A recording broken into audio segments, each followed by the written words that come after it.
नमस्कार दोस्तों, आपका बैंगलोर यूनिवर्सिटी हिंदी चैनल में स्वागत है। आज हम हिंदुस्तान को सलाम यात्रा कथा पर चर्चा करेंगे, जो फर्स्ट सेमेस्टर बीबीए के पाठ्यक्रम का हिस्सा है।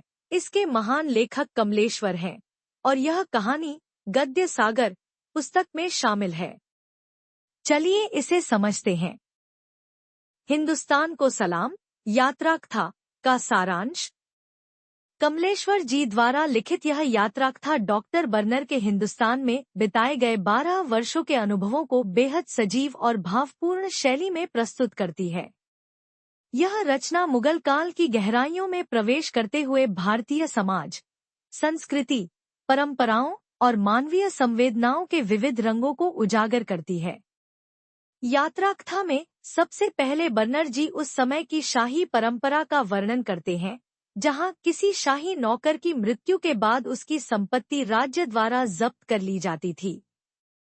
इस संदर्भ में उन्होंने नेकनाम खां की एक अद्भुत कहानी सुनाई, जिन्होंने अपनी पूरी संपत्ति गरीबों और विधवाओं में बांट दी। जब बादशाह ने उनके संदूक खुलवाए, तो वहां केवल हड्डियां, लोहे के टुकड़े, पुराने जूते और कपड़े थे। इतना देखकर बादशाह इतना लज्जित हुआ कि तुरंत दरबार से चला गया। इसी तरह एक मालदार बनिए की पत्नी ने भी शाही दरबार में अपने पति की संपत्ति को जब्त करने के विरोध में अपनी बात रखी। शाहजहां ने उसकी बात सुनकर हंसते हुए उसकी संपत्ति पर कब्जा नहीं किया। ये कहानियां उस समय की शाही प्रशासन व्यवस्था में मानवीय संवेदनाओं और न्याय की भावना को दर्शाती हैं। बर्नर जी ने कश्मीर में एक बुजुर्ग से एक अनोखी कहानी सुनी, जहां उस बुजुर्ग को पूर्वज राजाओं के वंश का होने के कारण विशेष सम्मान और स्वागत मिला।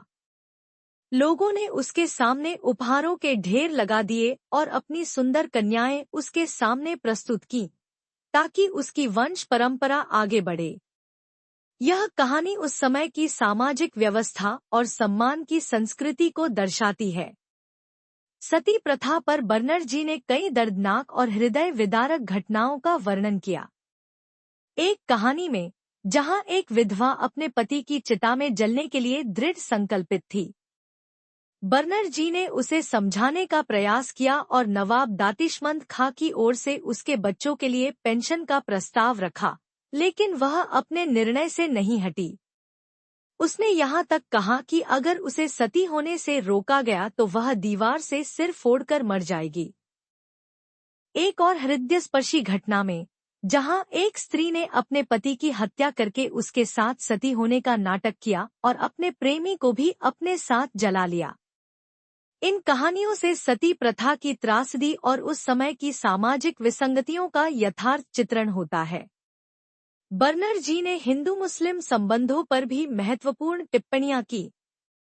उन्होंने 1666 में दिल्ली में सूर्य ग्रहण के अवसर पर जमुना में स्नान करने वाले हजारों हिंदुओं का वर्णन किया। उन्होंने देखा कि मुगल सम्राट हिंदुओं के धार्मिक मामलों में हस्तक्षेप नहीं करते थे, सिर्फ सती होने से महिलाओं को बचाने का प्रयास करते थे। बर्नर जी ने लाल किले के एक जश्न का भी वर्णन किया, जहां बादशाह को सोने की तराजू में तोला जाता था। मीना बाजार की भी एक दिलचस्प व्याख्या की गई, जहां उमरा की बेटियों को रिश्ता तय करने के लिए भेजा जाता था। अंत में बर्नर जी ने हिंदुस्तान को एक अद्भुत, सुंदर और विचित्र देश बताया। उन्होंने यहाँ के लोगों की भोलापन, सौंदर्य और प्राकृतिक सुंदरता की सराहना की। वे कहते हैं कि निर्धनता और असहायता के बावजूद यह देश उनके लिए स्वर्ग समान था। अपनी यात्रा कथा के अंत में वे हिंदुस्तान को सलाम करते हैं और काश कि वे फिर से आ सकें, ऐसी अभिलाषा व्यक्त करते हैं। 1 मार्क्स क्वेश्चंस। एक प्रश्न, हिंदुस्तान को सलाम यात्रा कथा के लेखक कौन हैं? उत्तर, कमलेश्वर। 2 प्रश्न, डॉक्टर बर्नर हिंदुस्तान में कितने साल रहे? उत्तर, 12 साल। 3 प्रश्न, डॉक्टर बर्नर किस मुगल शासक के शासनकाल में हिंदुस्तान आए थे? उत्तर, शाहजहां और औरंगजेब के शासनकाल में।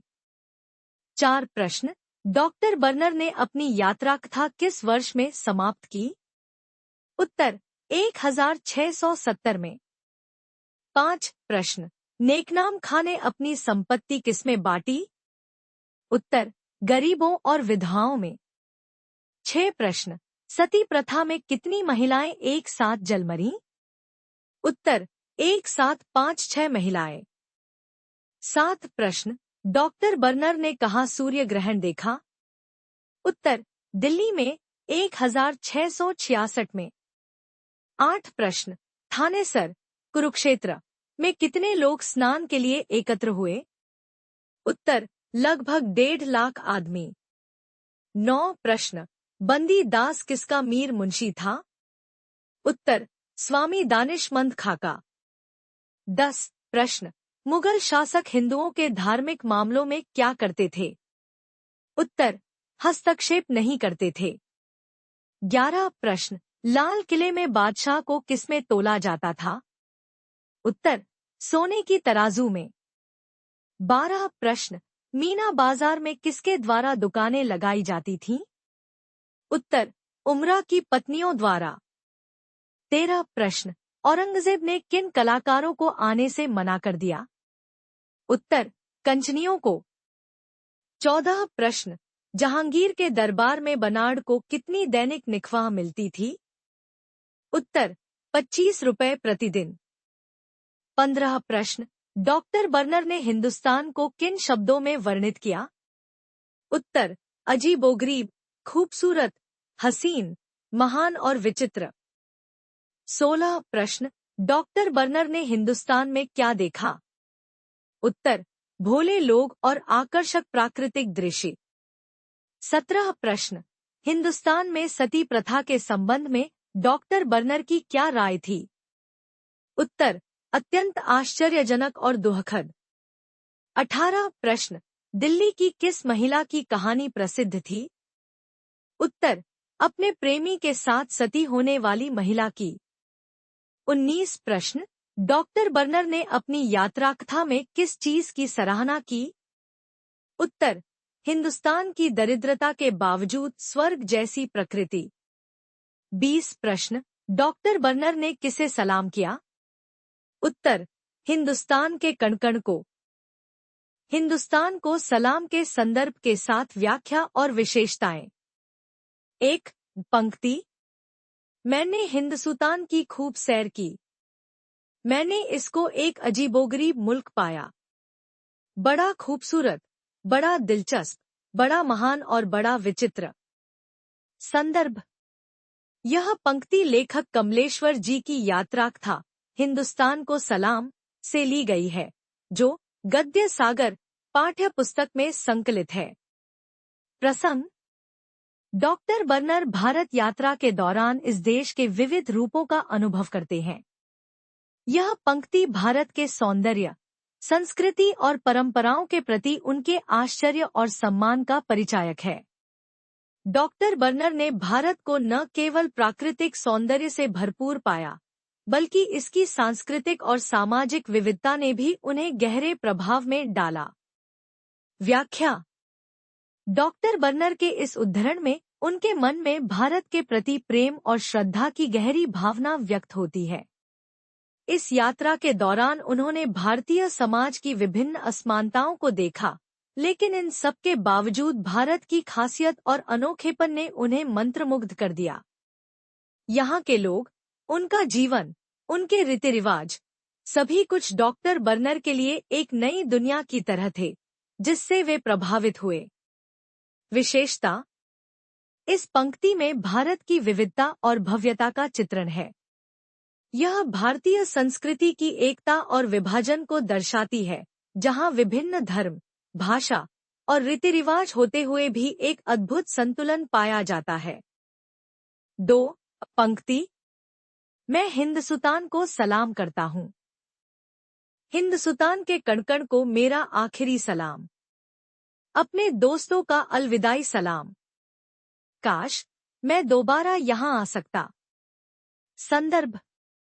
यह पंक्ति लेखक कमलेश्वर जी की यात्रा कथा हिंदुस्तान को सलाम से ली गई है, जो गद्य सागर पाठ्य पुस्तक में संकलित है। प्रसंग। यह पंक्ति डॉक्टर बर्नर के भारत से अलविदा लेने के समय के भावनात्मक व्यक्तित्व को दर्शाती है। वह भारत की विविधता और सौंदर्य से इस हद तक प्रभावित होते हैं कि वह इसे सलाम करते हैं और इसे अपनी यात्रा का सबसे महत्वपूर्ण हिस्सा मानते हैं। व्याख्या। डॉक्टर बर्नर की यह भावनाएं उनके भारत यात्रा के गहरे प्रभाव को दर्शाती हैं।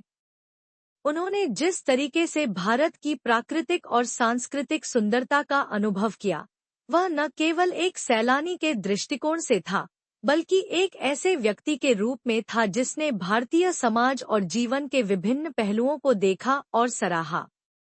उनका यह सलाम भारत के प्रति गहरी श्रद्धा और प्यार का प्रतीक है। विशेषता। इस पंक्ति में भारत के प्रति लेखक की गहरी भावनाओं को देखा जा सकता है। यह न केवल यात्रा की समाप्ति का संकेत है, बल्कि एक ऐसे देश के प्रति सम्मान भी है जिसने उन्हें अपनी भव्यता और अपार विविधता से मंत्रमुग्ध किया। 3 पंक्ति। कश्मीर में जब लोगों को पता चला कि मैं कश्मीर के पुराने राजाओं के वंश का हूँ, तो उन्होंने मुझे बड़ी श्रद्धा और आदर से सम्मानित किया। संदर्भ। यह पंक्ति लेखक कमलेश्वर जी की यात्राकथा हिंदुस्तान को सलाम से ली गई है, जो गद्य सागर पाठ्य पुस्तक में संकलित है। प्रसंग। यह पंक्ति डॉक्टर बर्नर की कश्मीर यात्रा के दौरान की घटना का वर्णन करती है, जब वहां के लोग उन्हें कश्मीर के प्राचीन राजघराने का सदस्य समझकर उन्हें सम्मानित करते हैं। व्याख्या। इस पंक्ति में डॉक्टर बर्नर ने कश्मीर के लोगों की परंपराओं और सम्मान की भावना को व्यक्त किया है। कश्मीर के लोग सम्मान देने में विश्वास रखते हैं, और जब उन्हें पता चलता है कि डॉक्टर बर्नर कश्मीर के राजसी परिवार से हैं, तो वे उन्हें अत्यधिक श्रद्धा और आदर के साथ पेश आते हैं। विशेषता। यह पंक्ति कश्मीर की संस्कृति और वहां के लोगों के आतिथ्य की विशिष्टता को दर्शाती है। यह दिखाती है कि कैसे एक विदेशी व्यक्ति भी वहां के समाज में सम्मान प्राप्त करता है, यदि वह किसी प्रतिष्ठित वंश से संबंधित हो। हिंदुस्तान को सलाम। टिप्पणी। 1 भारत की विविधता और समृद्धि। इस यात्राकथा में डॉक्टर बर्नर ने भारत की विविधता और समृद्धि का विस्तार से वर्णन किया है।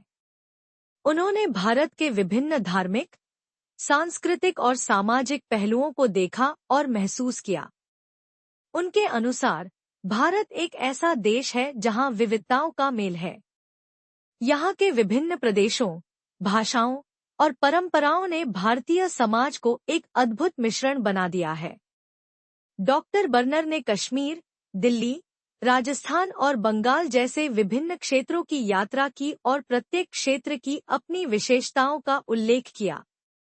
उन्होंने कश्मीर की प्राकृतिक सुंदरता और वहां के लोगों की आदर और सम्मान की भावना को महसूस किया, जो भारतीय संस्कृति की गहरी जड़ों को दर्शाता है। यही नहीं, उन्होंने थानेसर और कुरुक्षेत्र जैसे धार्मिक स्थानों पर होने वाले मेलों और आस्था के दृश्यों का भी उल्लेख किया, जहां लाखों लोग एकत्रित होते थे। यह भारत की सांस्कृतिक और धार्मिक समृद्धि का प्रतीक है। 2 सती प्रथा और महिलाओं की स्थिति। डॉक्टर बर्नर ने सती प्रथा पर विशेष ध्यान दिया और इसके भयानक दृश्यों का वर्णन किया है। इस प्रथा के तहत महिलाओं को अपने पतियों के साथ सती होने के लिए मजबूर किया जाता था। डॉक्टर बर्नर ने देखा कि एक महिला अपने पति की मृत्यु के बाद सती होने का निर्णय लेती थी और इस पर कोई सामाजिक या कानूनी रोक-टोक नहीं थी। उन्होंने इसे एक अत्यंत क्रूर और अमानवीय प्रथा के रूप में देखा, जो उस समय के भारतीय समाज में गहरी जड़ें जमा चुकी थी। जब डॉक्टर बर्नर ने एक विधवा को सती होने से रोका, तो वह स्त्री यह कहकर दृढ़ थी कि अगर उसे रोकने की कोशिश की गई, तो वह खुद को समाप्त कर लेगी। यह घटना डॉक्टर बर्नर के लिए एक गहरी मानसिक और भावनात्मक आघात थी, और उन्होंने इसे समाज की एक बड़ी कुप्रथा के रूप में चित्रित किया। इसके साथ ही डॉक्टर बर्नर ने भारतीय समाज में महिलाओं की स्थिति और उनके अधिकारों की स्थिति को भी स्पष्ट किया। 3. मुगल सम्राटों की धार्मिक सहिष्णुता। डॉक्टर बर्नर ने मुगल सम्राटों की धार्मिक सहिष्णुता की सराहना की। उन्होंने खासकर औरंगजेब के शासनकाल में महसूस किया कि जबकि वह एक मुसलमान सम्राट था, वह हिंदू धर्म की आस्थाओं और परंपराओं में हस्तक्षेप करने के बजाय केवल अपनी धर्मनिष्ठता को बनाए रखता था। डॉक्टर बर्नर ने यह महसूस किया कि मुगल सम्राट हिंदू धार्मिक आयोजनों जैसे सूर्य ग्रहण के अवसर पर होने वाले स्नान मेलों में भाग लेने में रुचि नहीं रखते थे, परंतु उनका धर्म के मामलों में हस्तक्षेप नहीं था। उदाहरण स्वरूप, उन्होंने कश्मीर में ब्राह्मणों द्वारा आयोजित एक बड़े आयोजन में स्नान करने के लिए लाखों हिंदू एकत्रित होते हुए देखा। उन्होंने इसे धार्मिक सहिष्णुता का प्रतीक माना। इसके अलावा, उन्होंने हिंदू धर्म के विभिन्न पहलुओं को देखा, जैसे तीर्थ यात्रा, पूजा और धार्मिक उत्सव, जिनमें मुसलमान सम्राटों ने किसी प्रकार का अवरोध नहीं डाला। 4. भारत की अतिथि सत्कार परंपरा। भारत में मेहमानों का स्वागत और सम्मान एक पुरानी और मजबूत परंपरा रही है, जो डॉक्टर बर्नर की यात्रा में प्रमुखता से उभर कर सामने आई। कश्मीर में जब स्थानीय लोगों को पता चला कि डॉक्टर बर्नर कश्मीर के प्राचीन राजवंश से संबंधित हैं, तो उन्होंने उनकी बहुत ही श्रद्धा और सम्मान के साथ मेहमान नवाजी की। डॉक्टर बर्नर ने इस घटना को इस प्रकार वर्णित किया कि कश्मीरी लोग उन्हें राजघराने का सदस्य मानकर उनकी अत्यधिक आवभगत करते थे और उन्हें विशेष सम्मान देते थे। यह भारत की अतिथि सत्कार की परंपरा को दर्शाता है, जहां व्यक्ति को सम्मान देने के लिए कोई कसर नहीं छोड़ी जाती। यह परंपरा केवल कश्मीर तक सीमित नहीं है, बल्कि पूरे भारत में देखने को मिलती है। डॉक्टर बर्नर ने भारत के प्रत्येक हिस्से में इस परंपरा को महसूस किया, जहां हर क्षेत्र में आने वाले मेहमान को आदर और सम्मान दिया जाता है, जो भारतीय संस्कृति की एक अनमोल विशेषता है। Thank you for watching. अगर आपको ऐसे चैप्टर्स के एक्सप्लेनेशंस पसंद आए, तो प्लीज मेरे चैनल को लाइक और सब्सक्राइब जरूर करें। अपने फ्रेंड्स के साथ भी शेयर करें, और हम मिलेंगे अगले चैप्टर एक्सप्लेनेशन में। सी यू नेक्स्ट टाइम।